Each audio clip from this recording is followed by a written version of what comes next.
Bienvenue sur ma chaîne Titel Livre BD. Salut les amis, je voulais faire un petit retour. Alors ma voix est toujours pas revenue, hein, ça fait une semaine et demie maintenant. Mais c'est ça, on va continuer avec pareil. Je voulais quand même vous faire un petit retour en fait sur le festival BD à Québec, donc en 2024, qui s'est fait en fait durant le salon du livre, aussi le salon international du livre à Québec pareil. Je m'étais proposé cette année pour être bénévole. Donc même si j'habite à 5 heures de route en fait de Québec, j'ai voulu vivre l'expérience parce que je me suis dit de toute façon la BD j'adore. Donc on va voir ce que ça va donner en festival BD à Québec, d'autant que c'était quand même la 37e édition. Donc ça fait déjà un petit moment que ça tourne. Donc j'ai pris en fait mon mercredi, jeudi, vendredi. Je suis restée jusqu'au dimanche matin et j'ai pu faire en fait 4 plages horaires de bénévoles, donc j'étais bien contente. Les 2 premières plages horaires étaient le mercredi après-midi et le jeudi soir. Au centre des congrès en fait où se déroulait le salon du livre donc slash le festival BD, et j'étais comme un petit peu surveillante finalement à la librairie bande dessinée sur le festival lui-même, donc ça c'était chouette comme tout. Et puis les deux autres jours en fait, donc le vendredi soir et le samedi soir, j'étais bénévole cette fois-ci en fait sur des événements, toujours dans le cadre du festival BD, au musée de la civilisation. Donc ça c'était chouette comme tout. En fait, moi le côté événementiel m'a beaucoup plus intéressé que juste de faire de la surveillance dans une boutique. Donc ça a vraiment été un bénévolat à double face, mais ça a été quand même très intéressant. Puis parce que j'ai pu assister en fait le vendredi soir, donc au musée de la civilisation, à la remise des prix BDA CODIS, qui sont des prix en fait remis à des BDistes québécois par rapport à des œuvres qu'ils ont pondues en fait en 2023 je pense, ou début 2024, je sais plus. Mais toujours est-il que ça a été super intéressant de les voir recevoir leur prix, de voir circuler aussi en fait les auteurs, parce que des fois on a des noms en tête mais on n'a pas forcément les visages, donc c'est super intéressant en fait de les voir circuler. D'autant que j'étais à l'accueil et ou au bar, donc forcément on parle un petit peu avec les gens. Donc c'était vraiment chouette. Puis le vendredi soir, donc il y avait la remise des prix, donc BDIS COSAP. Il y avait aussi ensuite un karaoké donc chanté par certaines personnes qui voulaient partager, ou en fait un karaoké aussi lié au dessin. Donc moi j'ai assisté à une... j'ai pas eu le temps de filmer, j'ai pas pris le temps de filmer, c'est pas quelque chose qui m'est naturel, donc effectivement malheureusement je n'ai aucun extrait à vous proposer, mais j'ai quand même assisté effectivement à l'autrice Boom, qui nous a fait une chanson, je pense tirée des Misérables en anglais effectivement. Pendant qu'elle chantait sa chanson des Misérables, elle nous faisait un dessin en fait qui était reproduit sur un écran à l'arrière d'elle, donc ça a été quand même assez fascinant.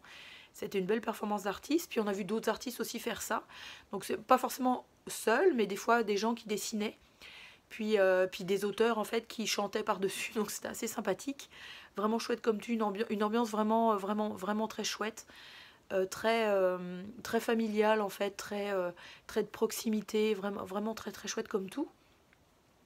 Et le lendemain en fait, le samedi soir, donc là j'étais plus bénévole au bar, puis on a pu assister en fait à une séance d'impro, donc impro théâtre, mais impro aussi en fait via des dessins, donc les deux, le thème était mélangé, donc il y avait des instructions pour de l'impro, donc genre 5 minutes, le thème un tel, de telle façon, chanter, pas chanter, bref, avec un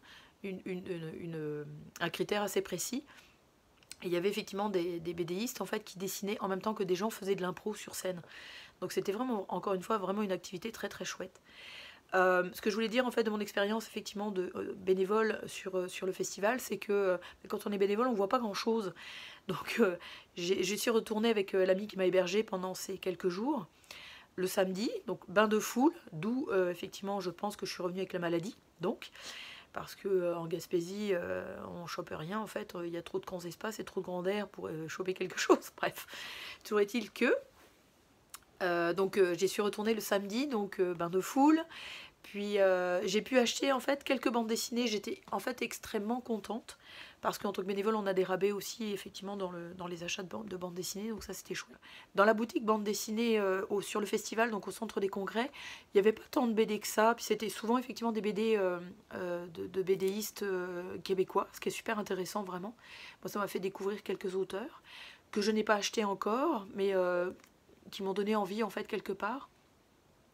Et j'avais surtout louché en fait sur un 4 tomes d'une bande dessinée écrite et scénarisée par Jacques Lamontagne, que vous devez connaître en fait par la série qui est actuellement en cours de Wild West. Lui, il dessine, il scénarise pas en fait cette série-là, mais la série que j'ai choisi d'acheter en fait en 4 tomes, c'est Shelton et Felter. Donc c'est vraiment scénarisé et dessiné par lui. Donc il y a 4 tomes, il y a donc celui-ci, puis c'est en fait deux inspecteurs en fait avec des catégories, avec des caractéristiques très particulières. Lui c'est un gros bras, puis lui c'est un intellectuel genre Redman qui peut arriver à décoder, je pense qu'il est bibliothécaire si je me souviens bien, ou libraire plutôt. Puis il arrive à décoder en fait des indices sur des lieux de meurtre. J'allais dire un peu à la Monk, série que je suis en train de regarder, qui est très simpliste, mais qui est assez rigolote. Et le 4e tome, qui est donc celui-ci. Je ne sais pas quand est-ce qu'il va s'arrêter, si ça continue ou pas, mais en tout cas, c'est extrêmement sympathique à lire. J'ai lu le 1er tome pour l'instant, puis j'ai trouvé que l'histoire était vraiment costaud. Ça a de l'allure, vraiment. Les dessins donnent ça.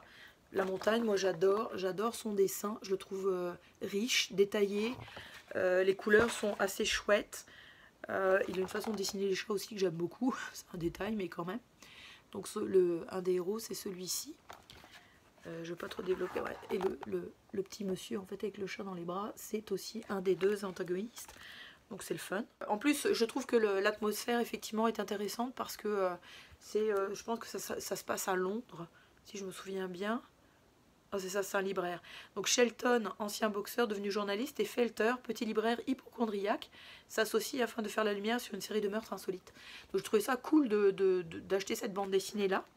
Et surtout quand j'y suis retournée le samedi, moi quand j'étais bénévole effectivement le mercredi et le jeudi, j'avais su que El Diablo, donc était un scénariste qui m'intéressait, venait dédicacer sa bande dessinée Carcajou, qui était sortie en France déjà fin mars, mais qui ne sortirait au Québec seulement que le 18 avril, sachant que le festival se passait du 10 au 14.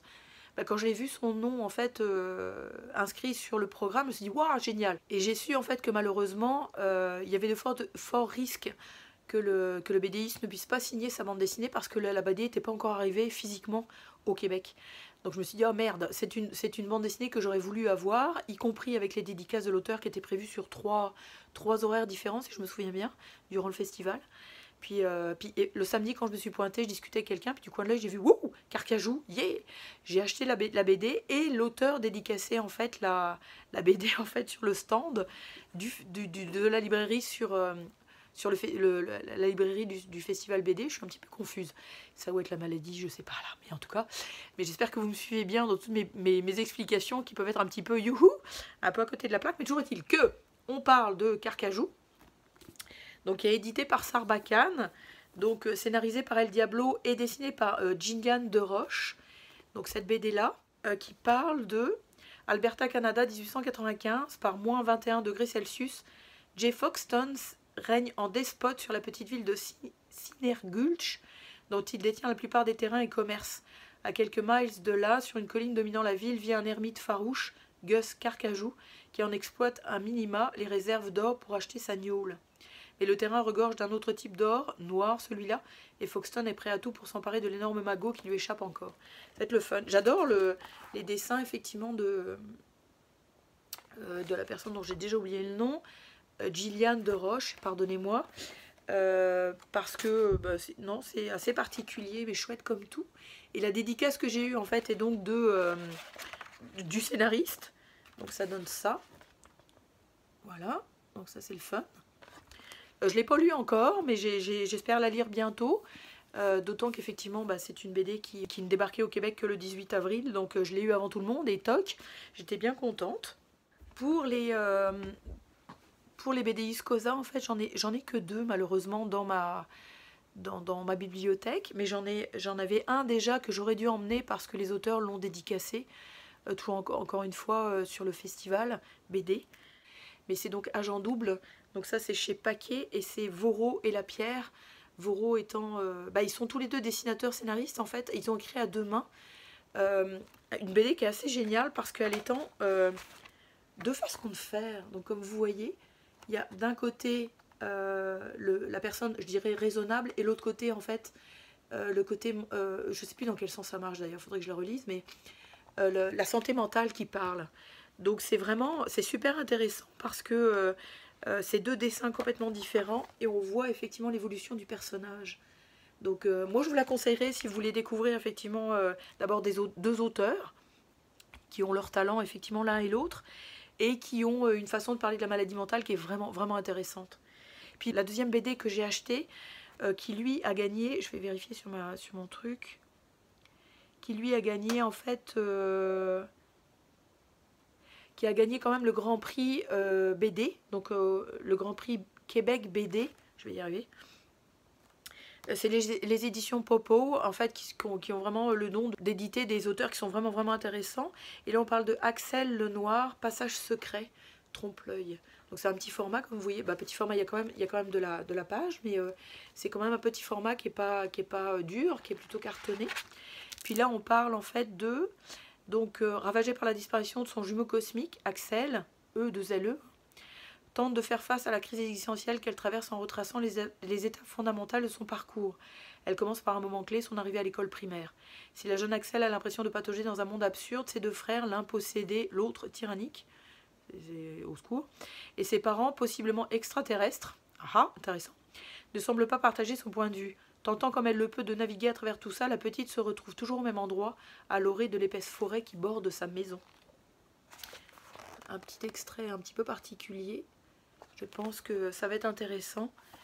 J'ai pu apercevoir aussi en fait l'autrice durant le festival, durant les deux événements auxquels j'ai pu assister comme bénévole, donc ça va être le fun. C'est un dessin un petit peu rondouillard, mais je pense que le sujet abordé va être quand même assez intéressant. Donc ça c'est ça. Donc c'est ça, je voulais juste vous montrer un petit peu, vous parler un petit peu de mon expérience effectivement en tant que bénévole sur le festival. Puis vous dire que j'ai vraiment vécu une belle expérience effectivement, puis que c'était intéressant de côtoyer est un bien grand mot, mais de croiser en fait quelques auteurs. J'ai pas eu le temps effectivement de me faire dédicacer quoi que ce soit, parce que les plages horaires ne correspondaient pas forcément au moment où je pouvais être présente. Donc je n'ai pas de regrets, vraiment. J'étais extrêmement contente, surtout au Diablo, j'étais super contente d'avoir sa dédicace.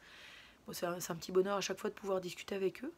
Puis voilà, donc je vous laisse aller avec les vidéos d'après ou d'avant, comme vous voulez. N'hésitez pas à liker, partager, puis aussi à vous abonner si le contenu de mes vidéos vous intéresse. C'est de toujours vous garder update donc, par rapport à ce que je peux publier. Donc je vais vous souhaiter d'excellentes lectures BD et je vous dis à très bientôt. Salut!